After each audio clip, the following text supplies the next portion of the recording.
eu sou o Márcio Tavares e esse é o Popcast, uma iniciativa da Pop Trade. E o nosso objetivo aqui é amplificar a voz do trade marketing, trazendo feras do mercado, pessoas muito experimentadas, para dividir conosco suas vivências, experiências, dificuldades, para que a gente aprenda um pouco. Você pode assistir esse e os demais episódios nas principais plataformas digitais e também em vídeo no YouTube. Então vai lá, se inscreve, dá o teu like se gostar e assista a todos os nossos podcasts. Hoje eu tenho aqui a honra de receber um dos nomes mais influentes, mais conhecedores desse mercado de trade marketing, muito focado para o canal Pharma, que é extremamente importante, o Silvio Silva. Que prazer ter você aqui, Silvio, que bom encontrar um espaço nessa tua agenda movimentadíssima para dividir com a gente muito dessa tua experiência. Ô, Márcio, o prazer é meu. Obrigado pelo convite. Parabéns pelo podcast. Obrigado. Acho muito bacana, né, quando a gente tem a possibilidade de dividir um pouco as melhores práticas aí com o mercado. E vocês são referência, né, não só agora, mas na minha história. A gente já trabalhou junto em outros momentos. É verdade. Então, estar aqui com você no podcast e ajudando outros colegas, né, e outras pessoas a terem um conhecimento um pouco mais amplo, um pouco mais profundo de trade marketing é um prazer enorme. E obrigado pelo fera. Não sou tudo isso, não. Mas estamos na luta. Aliás, é fera porque tem uma história toda ela voltada para o trade marketing e eu queria que você dividisse com a gente. Onde é que veio o Silvio? Onde é que nasceu? O que fez? Como é que chegou nessa cadeira tão importante aqui? Ô, Márcio, obrigado pela pergunta. Eu sou de Salvador, nasci na Bahia, numa comunidade chamada Jardim Cruzeiro. Uma família de 4 irmãos, criado sem pai, criado por uma avó analfabeta que foi a mulher mais importante, a pessoa mais importante da minha vida, mais inteligente que eu conheci, mesmo sem a cultura educacional. Me deu os valores que eu tenho até hoje, foi ela que me deu.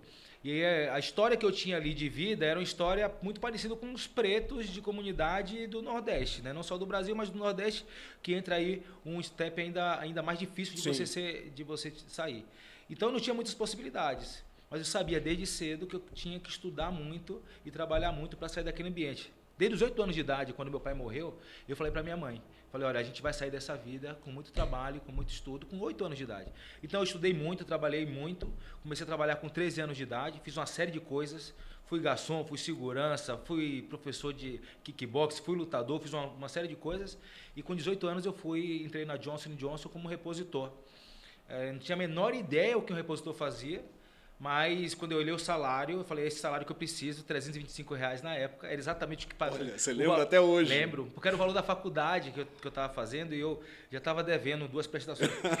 Aí eu falei, preciso pagar a faculdade. E aí eu me apaixonei pela área comercial, por várias razões, né? Pelo dinamismo, por essa conexão, esse relacionamento, por você conseguir fazer a diferença ali, sentir o seu trabalho impactado para muitas pessoas. E aí eu decidi que eu ia fazer minha carreira na área comercial, no mundo corporativo. E aí fiquei na Johnson por 20 anos. Depois trabalhei na Pfizer por 2 anos. Voltei para a Johnson, fiquei mais 2 anos e meio na Johnson. E há 1 ano e 3 meses eu vim para a Sanofi, uma empresa que eu estou cada dia que passa mais encantado e mais apaixonado. Uma empresa francesa, né, que tem esse ambiente de consumo como sendo sua grande prioridade. E você tem essa carreira toda, então, na indústria farmacêutica, que é muito importante e diferente dentro do trade marketing, tem várias peculiaridades, a gente fala daqui a pouco, mas eu queria que você falasse também, você é um entusiasta e um ativista, uma pessoa que está envolvida, de fato, de corpo e alma, na questão da diversidade e inclusão, que é cada vez mais importante, né? Eu acho que está em todas as pautas, todas as conversas do mundo empresarial e é importantíssima para a gente fazer esse país ficar melhor e principalmente para as empresas produzirem mais e melhor. Queria que você falasse um pouco de como é que é essa tua jornada. O Márcio, diversidade primeiro surgiu como um propósito, né? De novo, assim, olhando o que era a minha vida, né? Homem negro, periférico, sem muitas possibilidades. Eu queria, né, sair daquela situação e foi tudo muito difícil. Então foi tudo com muita diversidade, adversidades, né? Não diversidades, mas com muitas adversidades. E ali, né, no crescente da minha jornada, eu percebi o quanto diferente eu era de um colega que tinha uma faculdade diferente, que tinha uma cor da pele diferente. Então esse propósito já vem comigo há algum tempo. Mas durante muito tempo eu fui bastante individualista nesse propósito. Eu trabalhava muito na minha autopreservação. Então, eu não impactava muitas outras pessoas e eu sentia, interessante falar isso, é bastante curioso, eu sentia que alguma coisa faltava para mim. Até o dia que eu estava numa determinada empresa, uma dessas 3 empresas que eu trabalhei, eu estava vendo uma apresentação de viés inconsciente, unconscious bias, viés inconsciente. E na apresentação veio um rapaz americano, branco, apresentando, e ele definia a etnia sobre o aspecto apenas do fenotipo, da cor da pele. Eu falei, não, mas não é só isso. Naquele dia eu já era um diretor comercial, eu falei, eu tenho hoje uma responsabilidade para impactar mais pessoas. Então eu comecei a estudar muito, a trabalhar muito com isso. Então diversidade para mim mudou do propósito individual, de sobrevivência, para ser hoje um propósito de vida, de transformação das vidas das pessoas. E agora, especificamente agora, na fase mais madura, né, dos últimos anos, no viés de diversidade, eu percebo o quanto poderoso é também a diversidade. Então, você tem a questão da sua aspiração pessoal, propósito, porque a gente tem que mudar. Sim. Eu não posso ter 2% apenas executivos no Brasil serem negros, enquanto a gente tem 56% da população brasileira. Isso por si só é um absurdo. Uhum. Mas quando você olha que 56% da população brasileira é negra e consome nossos produtos, por que eu vou fazer com que a minoria façam produtos e serviços para a grande maioria? Tem menor lógica. Então, para mim, agora tem uma questão de negócio importante, tanto para a entrega para o consumidor de uma experiência, produto, serviço diferente, como também você trabalhar numa empresa diversa, né? Trabalhar numa empresa diversa, para mim, é você respeitar o indivíduo e não só respeitar, você conseguir ver o valor na experiência do indivíduo. Porque qual é a beleza da nossa história aqui, eu e você? Você tem uma história, eu tenho outra. Qual é a beleza? É a complementariedade, a troca. Eu vivi coisas que você não viveu, você viveu coisas que eu não vivi. Se a gente conseguir trocar, a gente de fato vai construir um ambiente, né, de mais alta performance, de mais leveza. E as pessoas, seja consumidores, seja profissionais, não aceitam mais, assim, na grande maioria, não serem respeitados pela sua individualidade. Se eu quiser ter tatuagens, eu vou ter. Se eu quiser usar brinco, eu vou ter, eu vou usar. Né? Se eu sou negro e vou ser respeitado exatamente igual a outro branco, mesmo que eu tenha tido uma educação diferente.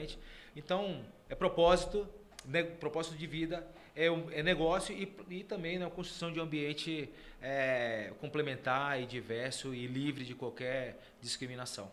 E é uma situação que vem evoluindo, tem muito para evoluir, eu acho que a gente está engatinhando ainda, mas o Brasil vem avançando muito, né, pelo menos na discussão e na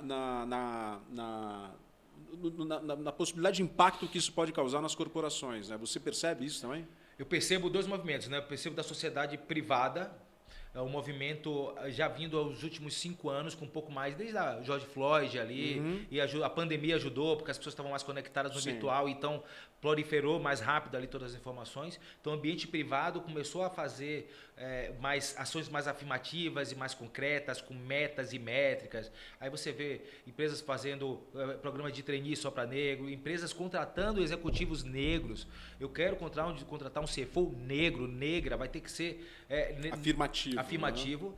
Né? Mas faltava ainda, na minha particular opinião, uma questão pública, né? De você trazer isso tem que virar lei. E que nos últimos meses eu tenho ficado muito feliz com um ministro que eu conheço, tenho o prazer de conhecer, o Silvio Almeida, que já colocou como lei agora, por exemplo, a contratação de negros. Se não colocar lei, como foi feito nas cotas, e essa é uma pergunta que até poderia sair, Márcio. Silvio, você é a favor ou contra as cotas? Eu sou contra as cotas, mas sou a favor da exigência que as cotas precisam ser executadas hoje para desconstruir um histórico de 388 anos de escravidão e tudo que a gente sofreu aqui. Então, eu acho que as leis, agora o governo está trabalhando com mais leis e com mais direcionamentos para todos da nossa sociedade, mas as empresas privadas, principalmente as mais profissionais, já vinham trabalhando com isso há mais tempo. As mais caseiras, familiares, que estão no seu ambiente mais fechado, na sua grande maioria, ainda tem uma jornada de desenvolvimento de diversidade. Mas a tendência é que essas mais profissionais acabem puxando, né? Normalmente acontece assim. Bacana, parabéns e que você possa continuar inspirando muita gente, nós inclusive. Silvio, voltando agora para essa tua experiência profissional, então, o Canal Pharma, ele é muito diferente, né, de outros canais de venda, tem todas as suas peculiaridades com relação a tamanho da loja, com relação às questões legais e tal, e você, na tua carreira, se especializou nesse negócio. Como é que é dentro do teu espaço hoje, dentro das tuas missões como diretor da Sanofi, o que é quais são, na verdade, as tuas preocupações principais na tua cadeira? Excelente pergunta, Márcio. Eu vou falar que minhas preocupações também são as minhas oportunidades, né? Porque ali o espelho funciona bem. Eu diria que o primeiro que o canal Farma é um canal extremamente dinâmico, é impressionante. Hoje, o que a gente fala hoje como tendência de negócio, amanhã pode não ser uma verdade. Né? Seja você ter um serviço de saúde diferenciado, seja até agora prescrições médicas nas farmácias, Sim. digital, as entregas. Quem tem dor tem pressa, por exemplo, né? Então, uma pessoa que está com dor quer tomar um remédio na hora e não vai esperar entregar 2, 3 dias. Então, tem a questão de supply chain. Então, tudo que a gente tem hoje como realidade, ele pode e deve mudar no canal Farma. Esse dinamismo, ele é muito grande. E por quê? Primeiro porque eu acho que tem um papel grande das indústrias. As indústrias no canal Farma são indústrias que trabalham muito mais para entregar um processo transacional, né, de compra e venda. Pensa em produtos que tragam um diferencial. A gente está falando, na sua grande maioria, de saúde. Né? Sim. Tem um pouco de bem-estar, tem um pouco de higiene e beleza, mas a grande maioria da farmácia, das drogarias, vem de saúde. Então, acho que tem um papel grande das indústrias, né, com inovação, muito um investimento em pesquisa e desenvolvimento, produtos que são diferenciais realmente para fazer com que essa longevidade que a gente tem hoje como quase 100 anos, né, de projeção futura, de expectativa de vida. Eu acho que é isso que vai chegar com tanta coisa bacana que a gente está fazendo. Concordo com você. A outra coisa é o profissionalismo das próprias redes. Né? As redes no Brasil, as grandes redes no Brasil, que fazem parte de uma associação muito importante, são as referências, mas tem outros também de outras associações que também fazem um trabalho bastante profissional. Eles sobem demais a régua, né? Seja no serviço, no estacionamento, na iluminação, no fluxo de loja, no mix de loja, no que eles chamam de gôndola infinita, né? Que a gôndola está ali, mas você tira o app, você está da gôndola também, né? Você não está na gôndola física, mas você está na gôndola infinita, na prestação de serviço, seja um clique e retire, seja um e-commerce. Você fala com os balconistas de hoje, imagina os balconistas de 10 anos atrás, esses balconistas de hoje, eles te dão uma consultoria, eles são treinados e desenvolvidos para isso. Então, o canal Farma é isso, é um canal que traz inovação, é um canal que trabalha o consumidor e o paciente com bastante critério para que tenha uma lealdade, não é simplesmente ali desconto, você tem um CRM muito forte, você tem um digital muito forte, uma prestação de serviço muito forte, essa hub de saúde, né, esse centro de saúde que toda farmácia agora está tendo, as grandes. Então, eles não olham o consumidor apenas como um comprador de produto, e sim como uma pessoa que ele quer, um shopper ou relacional ali a história. Ele quer ter uma fidelidade de longo prazo. Porque senão, abrem no Brasil um número grande de farmácias. Eu não vou falar aqui porque eu não tenho uma fonte exata, mas abrem muitas farmácias. Né? O Top One no Brasil abre 250 farmácias em média todo o ano. Se você não trouxer um diferencial, você não vai ter capacidade de manter o seu share de mercado, porque as pessoas vão para a farmácia mais perto, vão para o app, vão para o e-commerce. Então, eles estão trabalhando realmente uma prestação de serviço elevada. O grande desafio, que foi a essência da sua pergunta, o grande desafio é como é que a gente transforma tudo isso numa realidade de X metros quadrados, né? Porque ainda assim, o offline, a loja física, então tem a questão de execução, de comunicação, de linguagem. Eu sou apaixonado por execução, né? Eu fui promotor, fui vendedor, fui supervisor de vendas, fui gerente de trade, fui uma série de coisas. Mas até hoje eu me sinto um promotor vendedor. É isso que eu sou. Quando pergunto, Silvio, eu estou como diretor comercial, mas eu sou um promotor vendedor. Eu sou apaixonado pela execução. Por quê? Porque é isso. Você acorda, faz tudo isso, executa, maravilhoso, você vai para sua casa, você volta no outro dia, e espero que tudo funcione bem e a venda aconteça, você vai ter que refazer tudo de novo. Então, esse dinamismo que é a maior oportunidade e também a nossa maior ameaça no canal Farma. A gente tem o privilégio aqui de trabalhar com indústrias que atuam em diferentes canais de venda e tal, mas o canal farmacêutico é, de longe, o mais estruturado do ponto de vista de informação, do ponto de vista de compartilhamento de dados. Isso facilita ou dificulta? Porque não é só para você, para a Sanofi, os dados são compartilhados para todo mundo.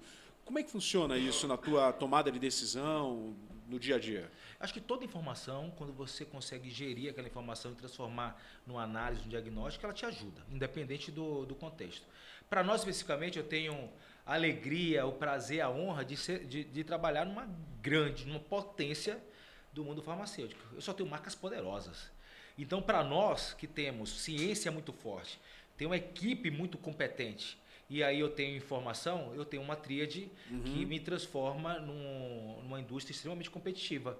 Então nós utilizamos muito bem todas as informações, a gente compra tudo que a gente consegue comprar, para que de fato a gente consiga direcionar os nossos investimentos, as nossas ações, a nossa relação com o shopper. A gente tem uma relação com o shopper que eu tenho sempre uma cadeia ali no mínimo, né? Às vezes eu tenho duas, eu tenho um distribuidor e tenho uma rede até chegar no shopping. Okay. Então a gente investe bastante informação para que a gente conecte um pouco mais com o shopping, a gente entenda um pouco mais qual é a sua necessidade, qual é o seu desejo, qual é a sua dor, como é que a gente pode melhorar a vida deles. Então é assim que a gente trabalha com informação, Márcio. Informação para nós é fundamental. E nesse teu trabalho também, a questão da sazonalidade acaba sendo bastante relevante também. A informação ajuda muito a você preparar o teu exército para mais ou menos de acordo com a sazonalidade do ano, não é? Não tenha dúvida. E a sazonalidade ela é tão interessante que uma coisa eu sempre falo no início do ano ou no final quando a gente está planejando. Eu digo, tudo que a gente projetar aqui, por mais informação que a gente tenha, vai ser diferente. Mas vai ter uma sazonalidade. Seja porque o clima ficou seco e as pessoas de uma hora para outra pegaram problemas respiratórios, seja porque o inverno não veio tão frio, ou o inverno veio muito frio, ou a chuva veio... A sazonalidade vai acontecer. E no Brasil isso é a beleza. Eu sou brasileiro, apaixonado por ser brasileiro. Mas ser brasileiro, eu sou baiano, apaixonado por ser nordestino e apaixonado por ser brasileiro. E uma das razões é que esse país é maravilhoso, né? E o país você tem um verão, você tem um outono, você tem uma primavera, você tem um inverno, que não chega nos extremos, sim, o que é maravilhoso, sim, mas você tem a sazonalidade durante todo o ano. E a gente trabalha muito pensando como é que eu transformo nossos produtos em um ambiente, em um meio de saúde, em um canal de saúde, para que os nossos pacientes não sintam essa sazonalidade na sua vida, que não deixe que nenhuma barreira te impeça, que uma alergia te impeça de você fazer esporte, que uma gripe te impeça de você visitar a sua família. Então é assim que a gente pensa durante todo o ano, como planejar a sazonalidade para garantir aí uma já passa por um propósito, né? É um propósito. De cuidar do shopper. É um propósito. E deixar a marca própria. Você falou que é uma marca francesa, a Sanofi, super relevante, mas você tem concorrentes aqui bastante relevantes também no mundo inteiro, claro, mas aqui no Brasil. E você atua num ambiente físico, né? Tem todo o online, claro, mas no físico ele é limitado. Tem 4 paredes, normalmente uma farmácia ela ocupa um espaço pequeno e a gôndola é infinita no online, mas ela é bem infinita no físico. Isso é um problemaço para a indústria? É um problema para indústrias como a Sanofi, numa perspectiva. Mas, de novo, você sabe como é que eu só olho as coisas pelo lado positivo. O problema tem que virar uma oportunidade. Seria um problema, por quê? Porque a gente tem limitações, né, de ações para o shopper, coisas que o nosso compliance não deixa 100% fazer. E aqui as pessoas que eu ouvi que trabalham em indústrias farmacêuticas multinacionais vão entender claramente o que eu estou falando. A gente queria ter muito mais contato com o consumidor. Eu também cuido do profissional médico, né? Eu cuido trabalho importante da relação com lá, né? Com importante da relação com o profissional médico. Eu não posso fazer tudo que outras empresas um pouco mais flexíveis conseguem fazer, mas esse seria o problema. Qual é a parte boa? A gente usa toda a nossa ciência para fazer com que a jornada do shopper naquele ambiente físico seja uma jornada mais leve, seja uma jornada mais produtiva para ele e que de fato esclareça e atenda a todos os seus desejos. Então a gente usa muita comunicação, que é uma comunicação com muita ciência por trás. A gente usa o material de ponto de venda, que não é simplesmente um material de ponto de venda, é uma extensão da nossa comunicação, seja na mídia aberta, seja no digital. Então eu trago para a loja para gerar essa conversão. Então o consumidor que ouve alguma coisa no rádio ou na TV, chega na loja, fala, eu sei exatamente o que esse produto vai me entregar como benefício.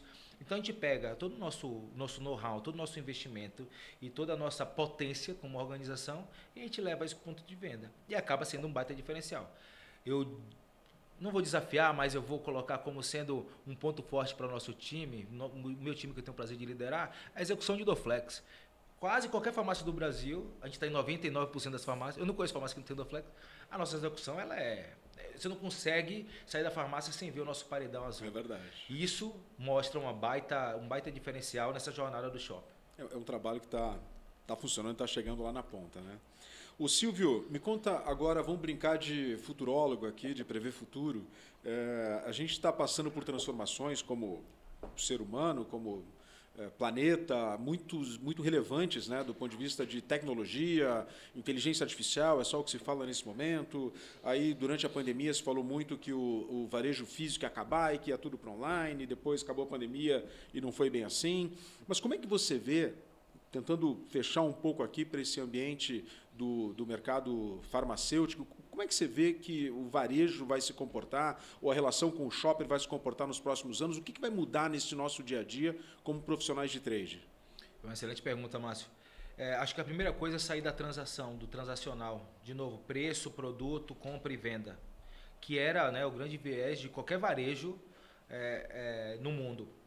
O consumidor do canal Farma, isso para todos os consumidores, mas principalmente do canal Farma, que tem 100 mil farmácias no Brasil, ele não aceita mais isso. Ele quer ter uma prestação de serviço diferenciada. E essa prestação de serviço é muito maior do que a prestação de serviço individual. Por exemplo, sustentabilidade. As empresas do varejo farmacêutico brasileiro, mais profissionais, estão investindo muito em sustentabilidade. Seja energia, uma energia solar, seja um retorno de embalagens, retorno de medicamento. O consumidor, o paciente, não aceita mais não ter um ambiente sustentável. Quando você vai num ambiente que não é sustentável, você chega a se sentir mal, não é? Sim. É assim. Então, eu acho que tem esse viés, né, de trazer uma prestação de serviço diferenciada, não só para o indivíduo, mas também para a comunidade. A gente falou há pouco sobre diversidade, equidade e inclusão. É outra coisa, as pessoas, os pacientes, os consumidores, eles precisam se ver representados nas farmácias. Se entrar um negro como eu numa farmácia que só tem branco, por exemplo, incomoda, e eu particularmente sou bem chato com isso, eu não compro. Onde eu não vejo diversidade, eu não compro. Os consumidores também não estão aceitando isso. Eu tenho uma filha de 18 anos, recém-feita agora, a Mariana. Então eu vivo muito com essa geração aqui, né? Que imagina a geração que vai vir, os que tem 5, 6 anos agora. Eles não aceitam isso. E eles estão muito conectados. Esse é o nosso consumidor, esse é o consumidor do futuro. Se a gente não prestar atenção em coisas como isso, sustentabilidade, diversidade, equidade e inclusão, prestação de serviço, conveniência. Qual é a coisa mais importante na vida? Para mim, é tempo. Para mim, é tempo. Você não quer perder tempo. 2 horas no trânsito, esperar chegar, as coisas precisam ser... Agora as farmácias estão virando centro de distribuição. Sim. Porque você comprou ali do lado da sua casa, a farmácia entregou o produto na hora. Então, prestação de serviço, uma gôndola infinita, não só de compra, mas de conhecimento, mais do que simplesmente a parte comercial, como é que você trabalha com o conhecimento. Interessante isso, conhecimento. Mas quem tem algumas doenças, por exemplo, doenças crônicas, eles precisam de informação para ter a sua vida melhorada, para ter a sua vida modificada. Não é só tomar o remédio, não é só usar aquele dispositivo. As farmácias estão investindo nisso, seja no ambiente físico, lá, no que eles chamam de centro de saúde, ou seja também nas suas plataformas digitais, onde você tem os vídeos. O que você está fazendo aqui agora, eles fazem com profissionais médicos, por exemplo, com outros farmacêuticos, trazendo um pouco da telemedicina no ambiente farmacêutico, para que você tenha um pouco mais de prestação de serviço, melhora de conveniência e uma saúde e um bem-estar mais prolongado. Isso traz também uma melhor relação, né, com o shopper. A questão da fidelidade que você falou, o cara fica mais atento a uma determinada rede ou outra, dependendo dos valores estarem alinhados com os dele ou não, né? Não tenha dúvida. Se você pegar 30 anos atrás, como é que funcionava uma mercearia, por exemplo, de bairro? Era com caderneta. Essa caderneta gerava uma relação pessoal muito forte, sabia o nome da pessoa, né, o que comprava o filho. Hoje, com 100 mil farmácias no Brasil, ou quem tem um player gigante que tem 3 mil farmácias no Brasil, ele não consegue ter essa relação. E o que é que ele faz para poder manter uma relação de maior proximidade? Informação, conveniência, conteúdo e, obviamente, tem que ter um preço competitivo. Claro. Tem que ter uma gestão de preço competitivo. Uma boa oferta, um preço competitivo, um portfólio variado, mas tem que ter essa questão da relação com o shopping. O Márcio, eu costumo dizer que tudo na vida é cíclico, né? É muito louco isso.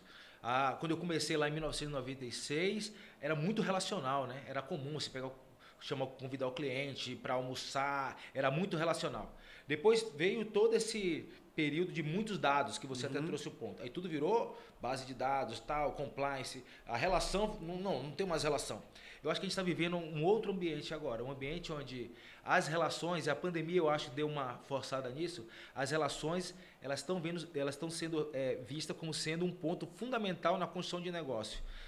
O tal do fio do bigode voltou hoje como nunca para mim. Assim, eu preciso te entregar isso. Eu fui numa farmácia bem pequenininha em Porto Alegre. Acho que o Henrique que está aqui comigo, ele estava nessa farmácia, eu acho. E o cara falou uma coisa super legal para mim. Ele falou: eu tenho 2 farmácias, eu não consigo competir com os gigantes. Mas o que é que eu faço aqui? Tudo que meu consumidor pede, eu consigo fazer. Então, se ele comprou um remédio, o remédio não deu efeito esperado, eu troco. Mesmo o aberto. Eu não olho a produtividade do lucro como consequência, como causa. Eu olho como consequência. Porque se eu olhar como causa, eu estou ferrado. Sim. Porque o meu competidor é gigante, faz muito maior. É esse o ambiente que... Ele constrói no médio e longo prazo, ele constrói uma relação mais significativa. Sim. E acaba crescendo. Muito interessante. Sim. Isso. Quando você vai para a relação, você para de comparar o preço, né? Quando você vai para o serviço, você para de comparar o preço, a conveniência. Então, é esse caminho que o mundo farmacêutico está indo. Eu vejo outros varejos, que eu trabalhei também em outros varejos, na varejo alimentar há muito tempo também, indo nessa linha também, né? Mas não consegue fazer com aquelas lojas gigantescas. Claro, então, lojas menores, de bairro e tal, fazendo essa prestação de serviço. Mas você falando agora, realmente é interessante. Eu acho que a pandemia deve ter acelerado muito isso, você tem razão. Mas a gente está mais prestando atenção na relação, mais na conversa agora do que era antes da pandemia. Isso trouxe essa necessidade de conexão. Gigantescamente. Se você olhar o trade marketing do passado, eu fui um dos primeiros profissionais de trade que eu conheço. Lá em 2000... Quando não existia trade. Não existia, estava existindo, né? Sim. O trade foi criado, se eu não me engano, lá por 2000, né? Acho que foi 2000 e pouco. E em 2006 fui gerente de trade. Então era recém-criado ali o trade. O que era o trade no passado? Era basicamente promoção, material de ponto de venda. Era isso o trade marketing. Sim. Depois veio planograma com gerenciamento de categoria e tal, mas no início era isso. Você vai para trade marketing hoje, isso é acho que 5% do trade. É verdade. O trade é tecnologia, é informação, é ferramenta de execução, é CRM, é digital, é olhar a cadeia inteira, olhar o distribuidor, o vendedor, o varejo, o shopper, depois da compra, olhar a logística. Então, o profissional de trade marketing hoje, ele está olhando muito mais holisticamente para todos os pontos de contato que ele tem, desde a criação do seu produto até o pagamento. Né, e é muito bacana você falar isso aqui no podcast, porque a gente, às vezes, quando está aí na faculdade ou está trabalhando, não tem a noção da abrangência que o trade marketing tem, das possibilidades de carreira, de desenvolvimento pessoal que tem. Está cada vez maior, né? Está cada vez mais influente e relevante na cadeia de negócio da indústria do varejo. Não tenho dúvida, Márcio. Eu já dizia isso no passado, mas hoje eu tenho muito mais informação, muito mais histórico para comprovar. Trade, para mim, é o coração da empresa. Trade marketing é o coração de qualquer empresa. Uma empresa que não entende que todo o seu desejo lá de mídia e todo o seu foco de execução passa por um trade marketing muito bem estruturado, as empresas que não pensam isso encontram aqui um gargalo enorme. Porque não dá para conectar. É na hora da compra, é na hora do contato com o produto ou com o serviço que o shopper vira consumidor. Uhum. Se você não olhar este momento... Se falhar ali... Aí você pode ter feito o melhor produto do mundo, melhor embalagem do mundo, melhor comunicação do mundo, preço. Porque é na hora. E se você não tiver uma satisfação versus o seu desejo ou a sua necessidade ali preenchida, você provavelmente pode perder o consumidor para o resto da sua vida. Esse é o trade marketing. É naquele momento, seja na gôndola, seja no e-commerce, seja no aplicativo, aquele momento é o momento que o trade marketing tem que brilhar. Com um trabalho muito grande por trás, né? Muita coisa não, por tudo trás. É relevante, sem dúvida, tudo é relevante. Mas essa tem um papel importante e eu não podia concordar mais com você. Eu acredito demais no negócio de trade marketing, na atividade do trade marketing como transformador na relação da indústria com o varejo e prestando serviço para o shopper. Mas depois dessa aula toda, dessa transpiração enorme tua, eu queria dividir aqui com você, ou ouvir de você, quem é o Silvio quando está sem o crachá da Sanofi, quando está sozinho ou está com os amigos, o que você faz? Você tem hobby, você tem atividades esportivas, o que te motiva, o que te faz acordar quando você não está trabalhando? Ô, Márcio, essa é a minha melhor versão, né? Porque... É o lado A. É o lado A. Eu gosto muito de trabalhar. Mas eu gosto muito de ter minha vida fora do trabalho. Eu jogo futevôlei. E dizem aí que joga bem. Jogo direitinho, jogo bem. Eu tenho corrido agora maratona de novo. Já maratona, tinha corrido no você está correndo? Foi a meia maratona, mas é uma maratona, né? Tem a meia, vou falar rapidinho, meia maratona. Fiz uma prova também em Brotas, então voltei a correr. E eu faço bastante atividade física, academia, bicicleta. Gosto muito, porque eu sou muito intenso, né? Então eu tenho muita energia, eu durmo muito pouco, durmo muito bem, durmo muito pouco, porém bem. E me dá aí, eu tenho 18, 19 horas de dia para aproveitar. Eu preciso ter energia. Adoro estar com a minha família, eu sou extremamente caseiro. Eu moro no interior de São Paulo, né? Eu moro em Vinhedo. E a minha casa é o meu ambiente. Então lá eu recebo meus amigos para jogar futebol. Eu não saio de casa. Sexta a segunda é dentro de casa. Eu recebo muita gente, então adoro estar com meus amigos. Sou casado há 19 anos com a Poliana. Eu e minha mulher, a gente tem uma relação, graças a Deus, e que continue assim, Deus abençoando, muito boa. Eu tenho minha filha e 3 cachorros. Poucos amigos, porém grandes amigos. Esse sou eu. Baiano pra caramba. Tenho uma casa na Bahia. Sempre que eu posso e quando eu não posso também eu tô lá. Continua conectado com a Bahia. Continua. A Bahia é uma questão de necessidade, você acredita? Porque depois que eu fui trabalhar com diversidade, equidade e inclusão, que você me deu o prazer de falar um pouco mais sobre isso, eu percebi o poder da ancestralidade, o poder. E a necessidade de você ter a sua ancestralidade e a sua história enraizada na sua vida. E isso eu faço como lei mesmo. Ir lá renovar as minhas raízes, a minha ancestralidade e também, obviamente, matar as saudades, né? Isso é uma coisa meio de baiano. O baiano é talvez um dos mais orgulhosos assim da sua nascência, né, lá do lugar. É impressionante isso como tem, né, esse orgulho do ser baiano. Como sendo um indivíduo que acredita muito em diversidade, eu não posso dizer que um determinado perfil tem a ver com a região. Mas eu diria que a história da Bahia trouxe muito isso. Foi lá que a gente fez, né, as revoluções no passado. Foi lá que começou o Brasil. Os portugueses chegaram. Foi lá que os portugueses chegaram. Foi lá que a grande maioria dos escravos, dos 6 milhões de escravos que vieram do Brasil, foram para lá. Isso deu muita força. E, bom, eu sou um pouco suspeito, né? Eu adoro a minha ancestralidade africana. E tem uma questão africana de viver a vida diferente, né? Total. Música, comida, os nossos atabaques são realmente impactantes e, né, envolvem todo mundo. Então isso faz com que o baiano, a gente brinca, né, que baiano não nasce, estreia, né? Eu adoro isso, adoro. Ô Silvio, muito obrigado, podíamos ficar aqui horas conversando, obrigado por dividir com a gente toda essa tua experiência, essa pessoa sensacional que você e por ter dedicado um pouco do teu tempo para compartilhar aí com todo mundo tudo que você tem aprendido nessa carreira. Muito sucesso para você. Ô, Márcio, muito obrigado. Obrigado pela oportunidade. Sempre que você quiser, eu estou aqui. Eu sei que hoje o momento é me escutar, mas eu queria falar um pouco de você. Você é um cara inspirador também. Você é um cara que a gente tem uma relação de fornecedor e cliente, mas ela transcende, porque eu respeito e admiro muito a sua humildade, o seu foco em fazer as coisas diferentes, como é que você trata seu time. É impressionante como você sempre mostra o empoderamento do seu time. Então eu desejo para você todo o sucesso do mundo, que a Pop seja bem-sucedida, que seja eternizada e com muita felicidade, diversidade e sustentabilidade. Vamos trabalhar para isso. Muito obrigado pelas palavras. Bom, pessoal, a gente encerra aqui esse papo maravilhoso. Gostei demais, espero que vocês também. Esse é o Popcast. Você pode nos assistir nas principais plataformas digitais ou também no YouTube em vídeo. Então vai lá, se inscreve e assista esse e os demais episódios. E até o próximo. Um abraço. Tchau, tchau.